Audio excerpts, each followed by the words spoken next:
By 2008, SpaceX had failed 3 times, burned through nearly all its money, and had maybe one shot left. A 4th failure would have ended the company. That 4th rocket reached orbit. And from that one flight came something almost nobody saw coming. A company that now lands boosters like clockwork, builds its own customers out of thin air, and is seriously trying to put humans on Mars. But the same relentless method that saved SpaceX back then is about to meet the one problem it might not be able to solve. To see how far it climbed, you have to start at the bottom. Back in 2002, the whole thing rested on one stubborn idea. Space was costly, SpaceX argued, because of how rockets were built and bought, not because of physics. The big ones were hugely complex, made through slow government programs, and thrown away after a single flight. So SpaceX bet on the opposite approach, building almost everything itself, keeping the engineers next to the factory floor, and shrinking the gap between a failure and the next fix. Mars was always the real goal, but you can't open a rocket company by building the largest Mars ship ever attempted. First, you have to prove you can build any rocket that reaches orbit at all. That first one was Falcon 1, a small 2-stage rocket with a single Merlin engine. It flew in March 2006 and failed soon after launch. The next try, in 2007, failed too. The third came heartbreakingly close in 2008. Then the 2 stages bumped into each other as they split apart, and the rocket was gone. 3 flights, 3 failures. A young company running low on money and patience, so why keep going? Because each failure broke in a new place, and each one taught them something exact. There was no single flaw to fix. Every crash was really a test of whether the team could find the problem and bounce back fast enough to survive. And on the 4th try in September 2008, from a tiny island in the Marshall Islands, it finally worked. Falcon 1 became the first private liquid-fueled rocket to reach orbit. Less than a year later, it carried a paying customer's satellite up, turning a science project into a real launch business. Falcon 1 was never the rocket that would make SpaceX huge. It was the one that taught SpaceX how to build the rocket that could. Reaching orbit answered the first brutal question any rocket company faces. Could it survive?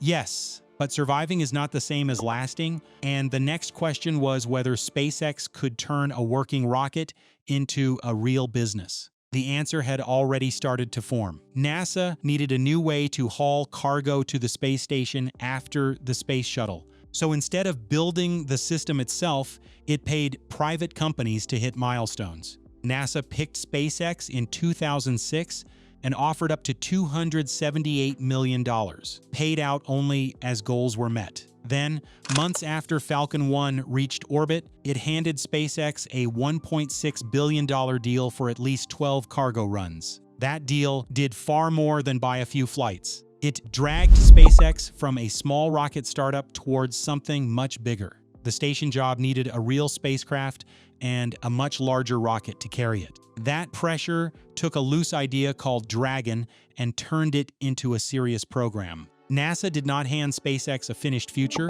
so the company still had to build the hardware and hit every target on its own. But it now had a customer years before one would have shown up on its own. Now, SpaceX had to prove that reaching orbit was not a one-time event.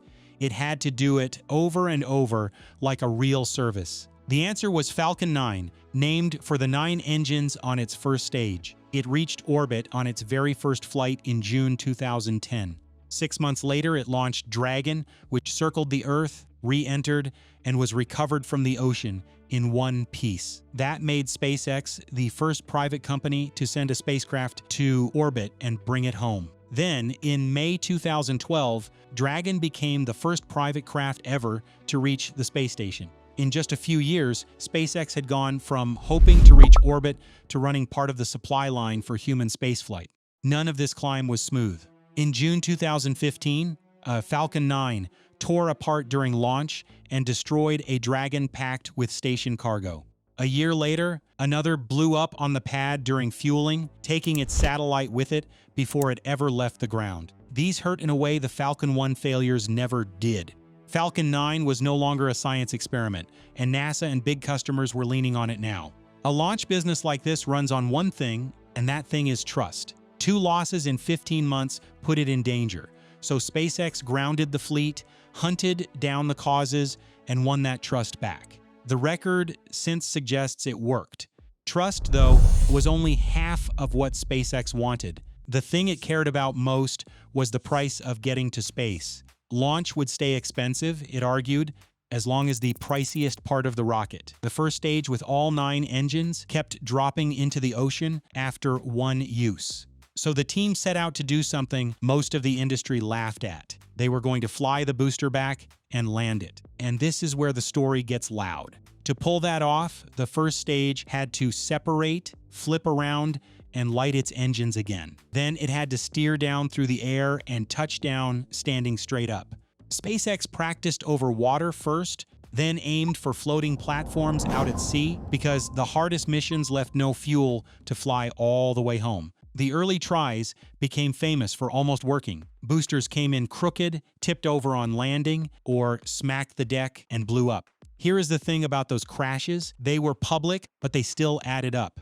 A booster that reached the ship and tipped over had already cracked most of the puzzle.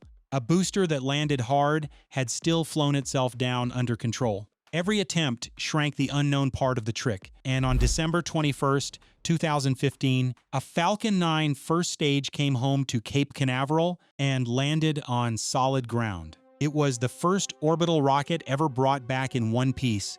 Landing it was only half the point. A booster you have to rebuild from scratch is barely cheaper than a new one. So the moment that truly mattered came on March 30th, 2017.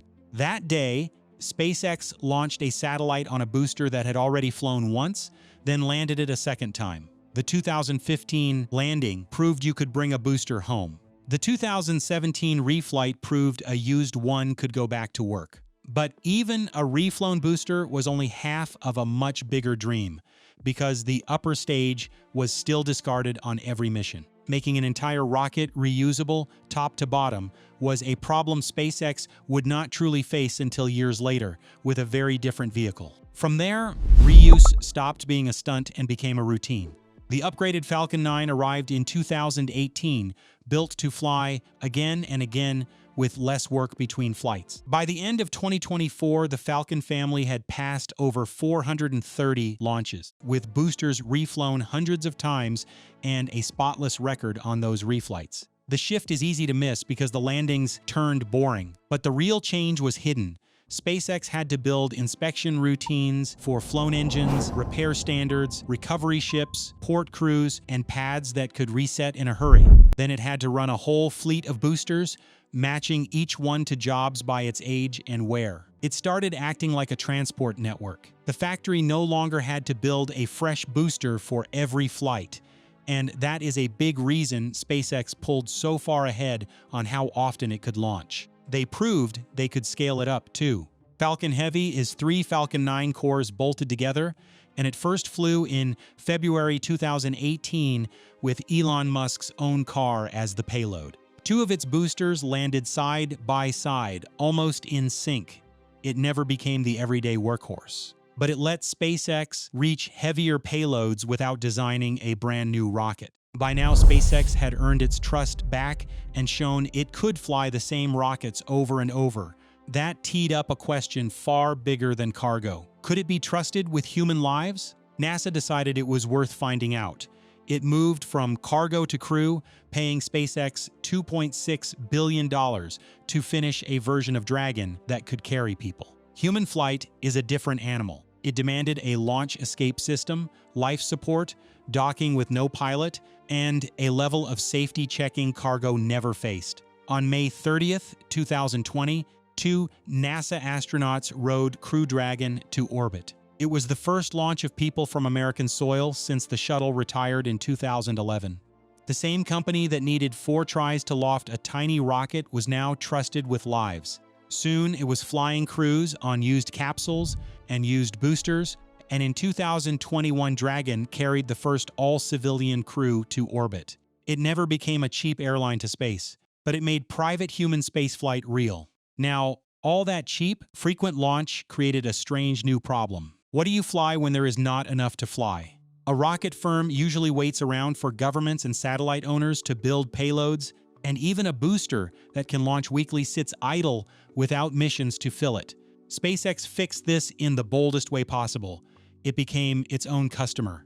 In 2019, it started launching Starlink, a huge web of internet satellites in low orbit, and this built a loop no rival could easily copy. Starlink needs thousands of satellites. Those satellites create steady demand for Falcon 9. That demand makes booster reuse pay off even more. Cheaper reuse lowers the cost of building out Starlink, and Starlink's own money then funds even more launches and satellites. Most rivals own just one link in that chain. A satellite firm still has to buy launches, and a rocket firm still has to wait for customers, but SpaceX owns both ends. On top of that, these satellites are retired and dropped out of orbit on purpose over time, so the network has to be refilled forever. That turns launch from a one-time build into endless upkeep. It is why Falcon 9 now flies at a pace no outside market could ever feed. And here, that earlier thread snaps back because the next round of Starlink satellites would be too big and heavy for Falcon 9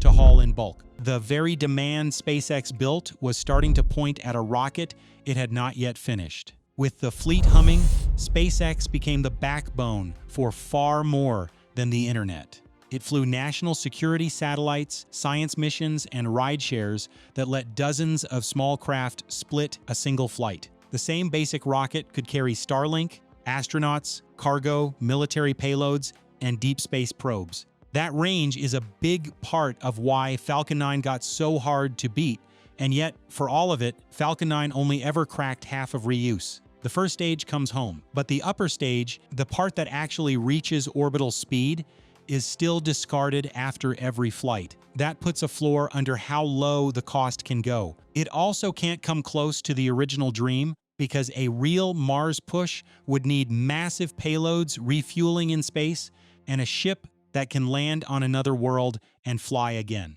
Falcon 9 was never going to do that, which brings us to the last and biggest question of all, the one the whole company now rides on. Could SpaceX finish reuse fully, top to bottom, and build the rocket that finally makes Mars thinkable? That is why it started building something far bigger. That something grew out of years of tinkering. Small hopping test rockets showed a booster could take off and land. A string of ever grander Mars concepts followed, and out of all of it came Starship and its super heavy booster. Along the way, SpaceX made a choice that sounded strange. It swapped high-tech carbon fiber for plain stainless steel. Steel is cheaper, easier to work with, and holds up well against both deep cold and high heat, even though it weighs more. The goal this time is total reuse. The booster flies back, and the ship is meant to return from orbit and fly again, hauling more than 100 tons at a time. The work moved to a stretch of Texas coast that grew into a launch site called Starbase. Early ship prototypes did short hops. Then came high flights where they flipped sideways, fell belly first, and tried to swing upright at the last second to land. Several blew up. One nailed the belly flop but hit the ground too hard. Then, in May 2021, a prototype finally stuck the landing. Just like the Falcon boosters, the program chipped away at the unknown, one flight at a time. Then came the full stack, ship and booster together. It uses a bold trick called hot staging, where the upper stage lights its engines while still attached, then pulls away. The early full-stack flights ended in huge fireballs, but each one got further than the last. They cleared the tower, rode out peak pressure, split apart cleanly, flew longer, and steered the booster back. The showstopper came when the booster returned to Starbase and was caught in mid-air by giant arms on the tower itself instead of using landing legs. That stripped even more weight off the rocket, all in service of flying again fast. But the ship is the hard part. Coming home from orbital speed means riding out brutal heat and holding control inside a sheath of plasma. The whole belly has to be shielded by thousands of ceramic tiles. And a truly reusable ship can't just survive that once. It has to survive it again and again with barely any repair in between. By 2026, SpaceX could bring the ship through the air and land it right where it aimed. But catching and reflying that ship was still the great unsolved milestone. Flight 12 introduced a new round of hardware. Flight 13 then shut down its engines a second before liftoff in July, leaving its real goals untried. The program sits between two truths. Starship has come astonishingly far, and it still isn't the everyday orbital transport SpaceX ultimately needs. The stakes reach beyond Mars because NASA is counting on it. In 2021, NASA picked a moon version of Starship to land its astronauts on the lunar surface, a deal worth nearly $2.9 billion. That plan forces SpaceX to crack its hardest problems all at once. The lander has to reach orbit, get refueled by a string of tanker flights, store supercold fuel for a long time, fly to the moon, land, and lift off again. In 2026, a NASA watchdog warned the lander would not be ready for a 2027 landing. It pointed to trouble with the engines, the supercold fuel, and safety. SpaceX's whole history is a list of things that looked crazy until the company broke them into smaller pieces.